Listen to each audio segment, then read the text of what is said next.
Hey, Mark, I'm so happy to be here. And I am Daniel Robbins. Thank you. So, Daniel, I was, in my never-ending search for people who have interesting ideas around these things that we're curating for the TEDx audience. And we've been talking about the metaverse and new technology and all of the foundational things. And so, what we're doing is taking it up a notch to say, okay, how is this new tech going to affect various things today? Because you have an expertise in marketing, I want to get your take on, maybe start by saying, what are some things that are going to be different in this new world that we're maybe not ready for or not expecting? Yeah, I mean, it's going to be interesting because there's so many different industries, right? The internet, we're at Web 2, and you mentioned we're going to be going to Web 3. So there's a lot of industries. There's people that aren't even at Web 2 at this Right. point. So talking to them about, hey, now you have to jump to this, future generation because you're a plumber. I don't know if that's going to impact them today, tomorrow, might even be a few years. But there are some major industries that are already being disrupted, changed. We're seeing some major stuff, some big brands that are jumping in. And I think a lot of this has to do with future generations. So it's not necessarily, in my opinion, that tomorrow you have to jump in and create an NFT, but it's like your target market might be 16 years old right now, because in 10 years they're going to be 26 years old, and they're going to be the one that's going to hold up your brand, that's going to buy your brand. And so you need to be there and be visible in front of them right now. So at that point, when they're ready, which is what Gucci did with Gucci Gardens. I don't know if Right. you're familiar, which is incredible, right? Millions and millions of less than 16-year-olds now know all about Gucci. They're probably not buying it today, but I would bet by the time they're in their 20s and 30s, they are going to be buying Gucci. And that was a smart move on their part. So what I'm hearing is, because we think about experiences and we know that brands are creating experiences. That's like a more enlightened way to reach your audience than like print is mostly dead. TV ads are mostly dead. So you have to think about ways. So they create these branded experiences, right? Where they know people are going to take pictures, they're going to do all of this stuff. So Gucci did that. And there's this idea in the metaverse that no one owns it, right? Doesn't owned by anybody, but there'll be places you go, much like websites now. So are there other things that you've heard about where these virtual experiences are being created and crafted specifically to reach these younger audiences? Because you're right. I mean, that's really where the new spend is going to be. Yeah. So the thing with Web3 is it's so many different components. I think what Yeah. happens is we group like 50 different things, like you mentioned, XR, VR, AR, Right. NFTs, crypto. Like there's so many different things, virtual land, virtual space. So if you look at who's probably more in the metaverse currently right now, and the biggest users today are gamers. Yep. Gamers have been doing it for a long time. It's been around for 2 decades. They're Yep. very well advanced. And if you look at the average age of gamers, like if you take Roblox, for example, Roblox sees around 50 million users a day, and A over day. a day, and over 60% of those are under the age of 16. So it's huge, I think, for the younger Gen Z generation, gamers who are already involved. I mean, you have like Sandbox, Decentraland, Superworld. You have a lot of these different apps, but they're not getting as many users nearly as what games are getting. For example, like Roblox, which is massive. So I think what you're seeing is that generation right now is already using it. They're buying virtual goods. Goods is a huge multi-billion dollar industry currently. But if you ask someone probably over the age of 30 or 40, they have no idea what that even is. So my demo, the demo of my listener right now was going to skew over 30. I want to say over 60, over 30. Explain what you mean when you say these kids are buying virtual goods. I know what it is, but I want help us understand. Sure. And I think the best way too is if you have kids, ask your kids what they're doing. Um, check your credit Or card your grandkids. or your grandkids. Yeah, check your credit card because you might have some expenses there. So within these virtual spaces, think of it like it's almost like an economy. So in these virtual worlds, these virtual spaces in the metaverse, you have its own economy where goods are being bought and sold. Where you could buy, let's say you want to buy sneakers for your avatar, because every game there's an avatar, there's a representation of yourself, and you could be whatever you want. Like you mentioned, that's the great part about it. Not only is it supposed to be not owned by one individual, but you can be your own individual.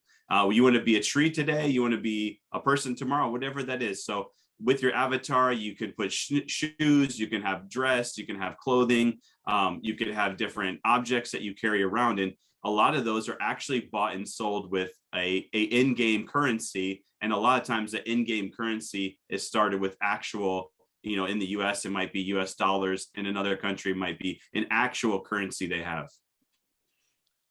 So, I'm thinking how challenging it is for middle schoolers. I've got a middle schooler grandson right now, and wearing the right shirt and wearing the right shoes and for me, it was Levi's and t-shirt, but, being a part of the group, all of that and I'm guessing that those kind of social cultural constructs exist in the metaverse as they do in the real world. So who you're hanging out with and what you look like is why there's a market for Nike shoes and Gucci land. Yeah, I mean, it's an interesting topic. Like you said, I would love to hear from, a psychologist or psychiatrist around what the future is with how this is, how it's going to be with everybody being different versions of themselves. Are you more comfortable with actually being yourself or being something else? I can only imagine it's going to be very complicated as we go. But I think at the same time, it's nice because in the real world, you can only really be you. I mean, unless you're an actor and you're being someone else. But in the metaverse, you could be different things based on how you feel today. Tomorrow, you have different communities that you're a part of. Like I said, maybe you dress up as a tree and everybody dresses as a different tree in the community that you're a part of. So you can be within different groups and maybe you actually feel more accepted because you can be the best version of yourself. Well, so I'm taking a note. There's plenty of psychologists that I'm sure would love to weigh in on that topic. And I'm now looking for one. If anyone of my listeners knows, just drop me a line. Because I think that's going to be very interesting. We've talked about the impact, but I think you're talking about something further down the line. There's been a lot of talk about identity in the last couple of years. I think COVID made that even stronger, but for the last few years, certainly the LGBTQ community and how we show up, what my pronouns are, how I want to be addressed. How do I identify? That's a word. What do you identify as? And that's all in the real world. So now you're suggesting, rightfully so, I can be anything I want in this other world.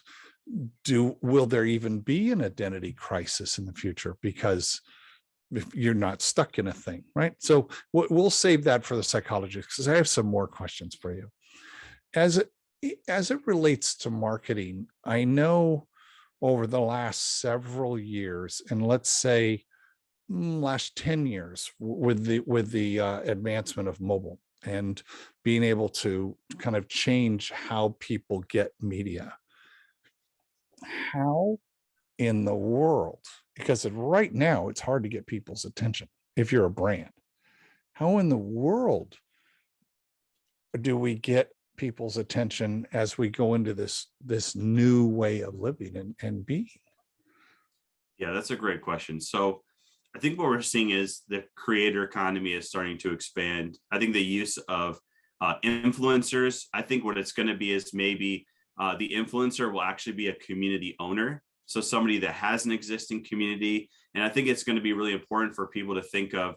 You mentioned, right now, iOS, big change, has had a major drop in social media advertising being as effective as before. So it's really important, if you're looking at marketing your service or brand, how can you get in front of these communities? How can you get in front of the people that are very influential within, whether they own it or whether they're just a big part of it, and allow them to bring your product, service, your company into their community? I think that's going to be extremely important, as well as, which we're already seeing with the virtual space, or if you're talking about gaming, how can you bring your brand and create an experience within a game?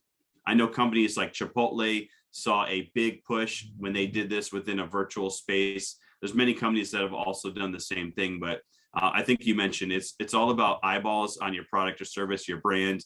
And I think there's definitely ways that you can do that in a virtual space. People are even talking about putting up billboards, and you could put your brand or service on the side of a building in a virtual space. Don't you think that's just inherently ironic that we're going to take an old school thing from the 30s, when we first got highways, in the 40s we got highways and we could put ads there, and we're transposing that. It was the same thing as we went from theater to radio to television to the movie. So we think with old heads, and what I'm trying to do is, like, well, what are the new things? So I think there's two worlds that you've identified where we're going to find the people. One is in the games and doing things in game. So yeah, I'm going to make a restaurant in the game, but I'm not hungry in the game, so that doesn't work. So I have to think of, so I'm thinking Chipotle has to be really creative. What is going to be the interaction with the brand when I'm in a game, when I'm literally not going to be able to eat the food? So that's just interesting. I'm going to pay attention to that, what happens. And then there's the things I can buy in the game that are going to help me be successful in the game. Totally get that, whatever that is. And in this other world, if I'm not in a game, but I'm just in the metaverse, you made a good point. You said that the influencers will have communities, and influencers now can be anywhere from 10,000 to 100,000 to 10 million people, and they become the trusted voice.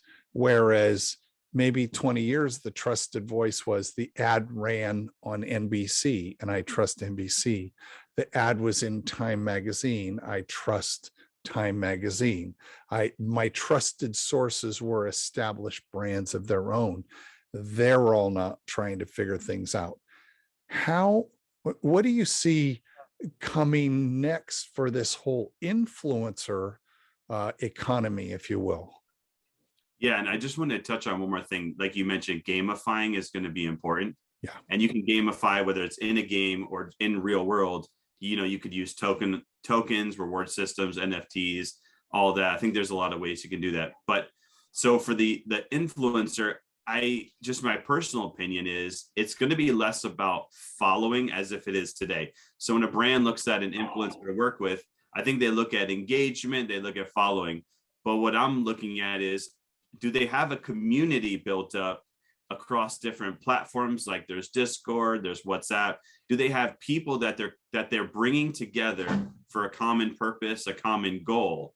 And how do you convince them, or how do you have something that you can bring of value to the people, like you mentioned, that are within their community, but less of somebody who just follows them and views what they're doing on social media?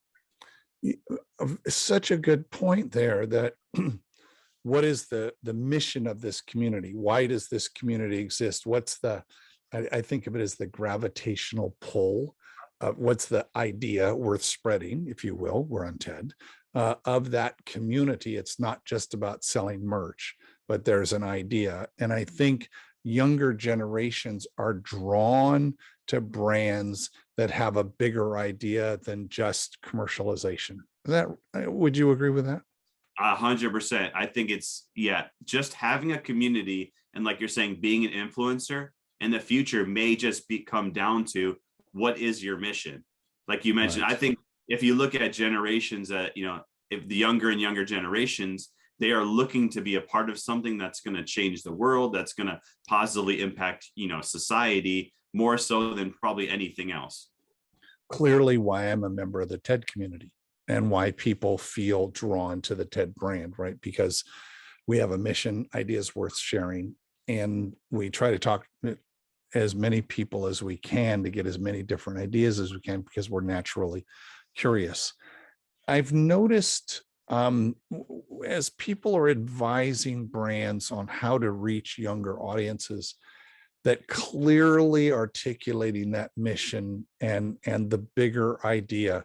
Old established brands will think about corporate social responsibility, CSR. What are our things we're doing because we have to, as opposed to younger brands are thinking, gosh, this is the only way to do stuff, to have a cause and to rally people around our cause, and money becomes second. We're going to see even more of that, do you think, Daniel? Yes, I think, transparency is a big part of Web3. Hence, like you see with crypto, you can look at anyone's wallet and you can see what they're doing. So I think transparency is a big one. Are you doing it because you have to, because you want to get, certain employees? Are you doing it because you genuinely, as the founder or as the executive level, you think personally, like, this is something that I personally believe in? This is something that I see is going to be a big change, and it's not about the money. I think that's going to be huge. That's going to be the biggest attractor of the future generation customers or clients for most brands. Daniel, thank you so much for helping us understand this so much better. Thank you, Mark. I appreciate it.